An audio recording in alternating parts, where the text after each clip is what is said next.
It has been an interesting season for the Uganda Film Festival, the 10th edition. And we've been talking to different people in different magnitudes, from the nominees to the previous winners. And today we are talking to one of the chief jury last year, 2021. She's a prominent filmmaker, she's a producer, she's an African storyteller and a screenwriter. She'll be telling us more about herself. But if you've attended the workshops that have been organized by the UCC, you at least know that she's a fountain of wisdom. Welcome to the show, Madam Njoki. Thank you so much. Thank you for having me here. It's really a privilege and an honor to sit with you on that show today. Okay. Tell the audience who you are, they would want to know. Okay, my name is Njoki Muhoho. I'm from Kenya. I'm a film producer. I'm an executive producer for my company, which I founded, called Zebra Productions Kenya Limited. And I was also the chief juror for the Uganda Film Festival Awards last year. That's 2022, isn't it? Not 2021. 2022. Yes. Last year, yes. And I'm back here, sponsored by Mighty Choice Uganda, to run, I ran a masterclass on towards quality production. That was everything, 101 of production. And I was also a panelist, a member of the panel on women, a panel on women in film. And also I think I ended up in another panel yesterday on, what was the topic? It was about the growth of the creative industry in Uganda. So I think they've just put me in every panel. I'm not complaining. Yeah, I'm here to work. Yes. You are really informed, and you know when they put you on the panel, who are all excited, those who have gotten to encounter you. You're speaking to the producers. You can tell us what are some of the challenges that you've seen within the film industry. I've been in this industry for basically, I would say, more than 20 years. And I'm very particular. I don't just produce for the sake of producing. I take my time. So there's usually a big gap between one production to the other because I'm also multi-career. I have another full-time career. And when you say what have I observed, I would rather talk about, for me, everything I talked about in the various panels and in the masterclass was really sharing my personal experience. What has worked for me, what hasn't worked for me, and also my general observation of the Uganda film industry. So I personalize things because what might work for me might not work for you, but at least it's knowledge you have. Yes. So your question is a big one, is a broad one, is a big one. One of the things I observed generally from when I was a jury and chief jury last year was the tendency to produce a lot and then feel bad it's not selling, or maybe it's not going out as far as one wanted.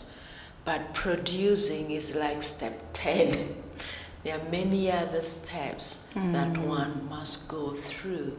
There's a young man who asked a question, asked a panel yesterday, that he made a film. How is he going to make money? He's put it on YouTube and he only has 20 likes. So I was left with so many questions.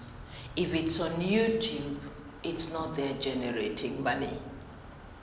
If it's only 20 likes, what was his primary audience?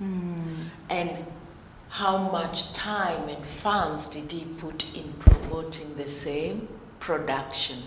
So there's one speed I like in production: slow and sure. Slow and sure. Stop the rush, be slow and sure. So what are you doing then when you're slow and sure is a big question. Yeah. Get you. Yeah. As a producer, be slow and Yes, be sure. be sure, What are yes. you doing at every stage Yes. of production? Yes. Not to just produce, and at the end of the day, you say, who is my target customer? Yes. But you're the one who crafted the story. Yeah. You were the head of the jury last year, And what can you comment about the quality of our production now? Last year, what I saw is a lot of beautiful Ugandan stories. Uganda, you are storytellers. You have so many stories to tell. A lot of romance theme. And I like I said during the gala night, what is this about broken hearts? It's a country in a crisis of broken hearts. There was a lot of romance, but I guess it's also because it's a young generation that's also doing a lot of the films. In terms of story ideas, overwhelmingly brilliant and beautiful. In terms of execution, I felt there's a need for producers to differentiate themselves, that one film doesn't look like the other. This differentiating is just like our own lives. My house doesn't look like yours. Yes. My wardrobe doesn't look like yours. My style of speaking is not your style. Yes. So I was troubled with the repetitiveness and uniformity from what the cast wardrobe is like, not only from one film to the other, but within the same film. If we take the theme of romance, and I have a husband, and he's having an affair with you, and you're showing us, oh, you are the second wife, I'm the first wife. Really, should we be dressing the same? Should we be speaking the same? That's not real. Even our houses shouldn't look the same. It's so different. I'm much older. You are younger. And also, our backgrounds are likely to be different. I need to see that in the set. I get you. I need to see that in the wardrobe. I need to see that even in the makeup. My makeup and yours shouldn't be the same. My hairstyle and yours shouldn't be the same. So that monotony and repeatedness made me feel there's a need to improve on telling the story through production qualities, production design. Yes. Production design. So important. It's a segment in the film or a department in the film that people underlook. Yes, they not enough, and I go back, it's not enough preparation. There hasn't been enough preparation. I told one of the workshops, I told them before I start production, and I'm not saying I'm the best, I'm also learning. Yes. I write 10 to 15 pages on every main character. I go back to where they were born. Are they number one in the family? Are they the fifth born? Are they the last born? What are their favorite colors? When they are angry, how do they behave? When they are happy, how do they behave? What are the inciting incidents in their life? You give that character life so that if we are in a scene together, when you get angry, you tell me personally, when you get angry, what do? I cry. You cry. For me, probably, when I get angry, I'll just stare at you straight in the eye and I'll walk away. We can't both be crying. I get you. You see what I mean? Yes, I really do. When I'm very, very happy, probably I will laugh hysterically like a little kid. And for me, people find my laughter funny because my whole body shakes. But for you, probably when you laugh, you might be going, ha, ha, ha. You know, we've got to show the differences. We all can't be the same. And not every angry person screams. Exactly. I know I don't. Me, if I am screaming at you, I'm not angry enough. Because when I'm angry, I'll just look at you and walk away. So those differences need to be there. And you can't get those till you have sat down and brainstormed on the character. And you write pages. You internalize the character. That means even the dialogue will be different. Yeah. For example, I have a strong teaching background from when I was young to my career to running management and leadership programs for executives. So I have a way of speaking slowly and articulating and trying to be very clear and firm. It comes in my language, yeah, and I've been told that. But another person will not be speaking the same. Exactly. So how people speak, you can tell where they have come from. Teachers have a certain way they speak. See what I mean? Politicians who speak like, you know? So let's have those different nuances in the production. Yes. I get you. It's quite interesting. Being a producer here in the country, someone gets into production when probably they have tried to get roles and they have failed, and they say, I'm going to do my own story. Like I know friends cross who have decided to be producers because they're doing their own stories. And they feature in the stories because they have to do acting and they love to do the production, like the producing as well. I believe that I want to ask, have you been able to do some production whereby they're not your production, you produce for other people? If yes, what are factors that you consider before you take on a project? Most of my work, probably 80% of my work or 90%, is production for other people. Oh, wow, I'm ever commissioned by Mnet. Right now, I am on probably episode 390 of an Mnet telenovela. We've already finished season 1, which was 260 episodes. Today, I think we are shooting episode 101 of season 2. So, for me, that is commissioned work. It belongs to Mnet, belongs to DSTV platform. My first big production in 2004, 2006 was also a commissioned job. That was original. It was our own original story, East African story. We had even 2 Ugandan actors in it. We had a Tanzanian actor in it. It was an East African story. It was an original.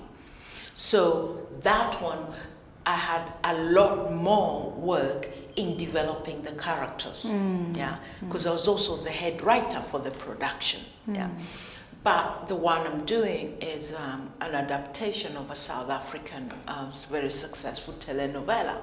So characters have already been defined. It's just for me to understand them better. My own production, Mama Duka, which won the Best Indigenous TV Film Award for the AMVCA, that one I created it from scratch. So I knew my main character intimately because I developed that character. I did the production design. I designed her clothes just because I like design. I like things to do with fashion. I like things to do with decorating houses. So I did that because it was one main set. Everything took place in one set. And there were short episodes of about 10 to 14 minutes, and I did nearly 230 of them. So that was, when we say my story, let's define my story. Because when you say my story, it might be me, the life of Njoki, or my own creation. See what I mean? Yes. But let me answer the question that probably you should be asking. From comments made by filmmakers in these 3 workshops panels I've been in, I am troubled that the directors seem to be doing the production. There's people kept saying, when the director does this, when the director says this, when the director casts so and so, I'm thinking, there's got to be a very, very clear distinction between the role of the director and the role of the producer. And even if you take both, first of all, if you're doing both, that production will be in trouble. You cannot do both and excel. You cannot, yeah? And then we're also talking about what level of producer. I'm an executive producer. My current production, I usually have between 150 to 210 cast and crew. I can't manage that on my own. So I have 2 producers sitting in the office away from the production. I have the main producer on set, assisted by 2 assistant producers. I have a series producer who is running between the writers, the set, and my office. She's everywhere. And then I have 2 units where the actual production is happening. And there I have a production manager in each unit. So it's like I have nearly 10 producers. So which producer are we talking about? Which producer are we talking about? I don't go on set all the time. No, I let the producers run their work. I'll go on set if there's a major set that I have to go and approve. We do a lot of, we have WhatsApp groups, we do a lot of pictures, we do a lot of whatever, but eventually I may have to go there and see it. Or there are problems in wardrobe, like I've had many challenges in wardrobe because dressing all these people is becoming a nightmare. We have to go and review the processes. How do you retire clothes? How do we restructure it? The last time I was on set, we're looking at, you can't be doing wardrobe at the unit. You're also the one ironing. You're also the one washing. So we're like, we need a wardrobe manager, head of department, stay in the main wardrobe. Then let's recruit somebody with hotel industry experience to be doing the laundering and the ironing. So it's there. So now the logistics, you wash, where do they go? Where do they get out? How they return to the rail? It's like a manufacturing process. So that's not something that we resolve by being in the head office away from the set. We go there and we're like, okay, step 1, we go here, we go here. Your role is up to here. Don't interfere with that. You start here. And it's an ongoing process. You think you have sorted it, then something else happens and you're like, that system now needs to grow into this. So it might be the transport system. My cast and crew are collected from different parts of town with 8 vans. They have to be on set 6:30 for breakfast. Then those vans have to drop people where they are working on that day. That's another fleet management nightmare. So tell me, how can you be directing and sorting out all that? When are you preparing? When are you preparing your shots? When are you going to have meetings with your camera people with lighting? When are you going to do the blocking? When are you going to talk to the actors about some of the difficult, like the intimate scenes? When are you going to have time to talk with the characters? You have action scenes. When are you going to have time to talk with the stunt? Talk to the actors, are you comfortable with this? And like I know some of my characters, if somebody has a back problem and they have an action scene, we need to talk before. What are you comfortable with? What can we do and what can't we do? So this director who is also doing producing, really? No. Here it's common. Because the credit comes, your name is the one who's the production designer, who's the producer, who's the director, who's the writer as well. You can be a producer as you contributed maybe money, or you were there in organizing the production, but you cannot be the actual producer on the ground. So it depends on which level of production. Hollywood has a whole list of producers. Some of them, they gave their name, they gave their houses, they gave money, and therefore they get the credit producer. I get you. So who is doing the work is a question. Who's doing the work, exactly. Yeah. You work with a big number of people. Yes. DSTV started commissioning here 3 years back, 3 to 4 years, and people have been overwhelmed, like working with big production. Big production, like working with 70 people, cast and crew in the production unit. Have you managed to work with big number of people? Some are young, some are old. How do you strike a balance? I carry anti-acids in my handbag. It's that hard. It's hard. It's hard. Let nobody cheat you. It's hard. It's hard. One, you have Generation Z who have their own attitudes and their own ways of working. Two, we do not, our industries both in Kenya, Uganda and wherever, our industries are still growing. So you're taking people straight from school to be your assistant camera people. Within 2 months they become the main camera person, and this is their first job. You are dealing with actors who've never been trained in acting. Yes. So it takes more time to get them there. I don't know whether in Uganda you have any acting schools just specializing in acting. Do you? Not I really. doubt. No, we don't. We are not training our actors, and everybody thinks they can be actors. They think it's easy. It's hard. So you ask me, how do I manage? And I've just said I usually have antacids in my handbag because you will get acidity. You will get heart palpitations, you know. On a serious note, how do I manage? Recruiting, hiring, tough producers who are willing to learn, who are willing to take handships and learn from it. That's one, recruiting the right people. Two, be confident enough that even when I think you are the right person, you will fail me. And I don't have the time for that. I give you a couple of chances and then I kick you out. So I am comfortable in hiring and firing, very comfortable. And I know for some positions I might end up hiring 4 times and firing 4 times before I get the one I need. The other thing is ongoing training. In my company we have coaching and mentoring program. So all the experienced people are also coaching the new ones. So we coach a lot. So our environment is also a training environment. We have no choice in this region. We have to keep training the young people.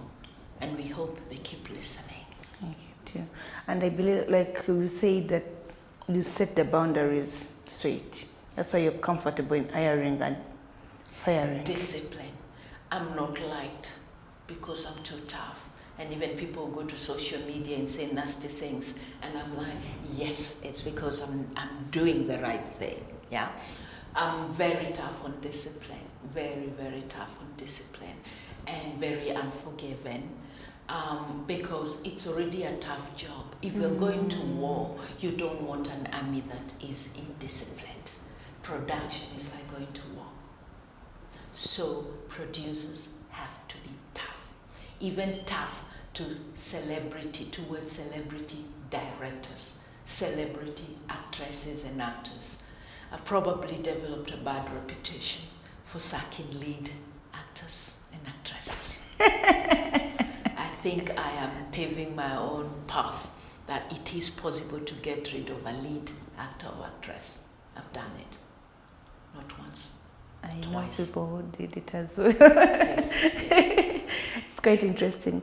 How can you talk about collaborations? Because here, it's hard to collaborate with other production houses. Because I'll give you an example that today we have the award gala, and winners are going to receive money. And in case where you collaborated, people fight for the rights. How have you handled collaborations in your years of working in that industry? Film is a business. Contracts are signed. Negotiations are done. Mediations are done where it doesn't work. If you are manufacturing cooking oil, you would be very clear who has invested in that business And the percentage. and what share of profit will they have. So why aren't we doing the same in film? It's the same thing that I've said. Why the rush? Do the homework. Get your ducks in a row. See what I mean? The problem with this industry being celebrity business, fame business, people go for fame and they forget it's a business. Film is business. Once people understand that, people tend to not call. We also had our own experience where producers are more or less, are definitely competing instead of synergizing. I'm probably the first person, me and another producer called AP Materi. We were the first big producers to partner and do productions together. And we set a precedence that it is possible to do this and not fight over stuff. So if they are fighting over the money, I'm asking, what was their share of co-production? who did what. And you can look at the share in terms of time input. First of all, if I've been hired in a production, I've been paid a salary. The benefits of that production are not necessarily mine. I've been paid a salary. Yes. But if I invested my own money, and then the award comes with cash, where is the agreement that said the share? It's got to be a business. First, you have two contracts. There's the employee contract. First of all, let's look at the entities. How many entities are here? The production is an entity. You are an entity. I am an entity. So there are different contracts with the entities. So if the company is Jessica Limited, Jessica employs Jessica. Jessica Limited will employ Jessica. Jessica Limited will employ Njoki. So we both get a salary. If we forfeit our salary because it's our production, then Jessica Limited owes Jessica and Njoki money. Okay? So if we go to the UFF and we win an award, then can the company first pay the debts? I get you. See what I mean? Yes. Then let's say the company has already paid us our money, but I brought my camera, we used your house. Did we put a price on your house? Did we put a price on my camera? If you didn't, then you will quarrel over the money. Yeah, now I see It's a matter of using finance arrangements. Yeah. And the award money should first go into paying the debts, not into people's pockets. Yeah. If my contribution is donating cameras, fine. But what have you contributed? Exactly. Then we say, then we are equal. We don't owe each other anything. So what's the rush? Again, rushing into production without putting things in writing. Yeah. And it doesn't matter whether you're my sister or my daughter. We are two different entities. We don't share a national ID card. I like that. I'm understanding some things because we are trying to collaborate on a production. Someone came and pitched to us as a company. And we've been slow. So these are answering so many things in my mind as we take a decision. What advice do you have for someone out there who's entering just the creative sector, the film industry, and they are passionate? Probably they have not studied, because when you look at our country, most people have not studied film. That's why we have the challenges that we have today. And those who have studied film, they're doing it right. And it's like they don't have time to mentor, they don't have time to teach. But also these ones who are entering, they're not also looking out. You get. So what advice do you have for these people who are entering young? One thing is that you can never not have time to mentor and teach. It's not a classroom thing. If you've just graduated and you want to learn about film, I tell you, fine, come on set, follow me, and come and bring coffee for me on set. This is what I tell young people. If you're coming for training, if I turn this much, I give people the direction. If my eye can see my shoulder, I should also see you.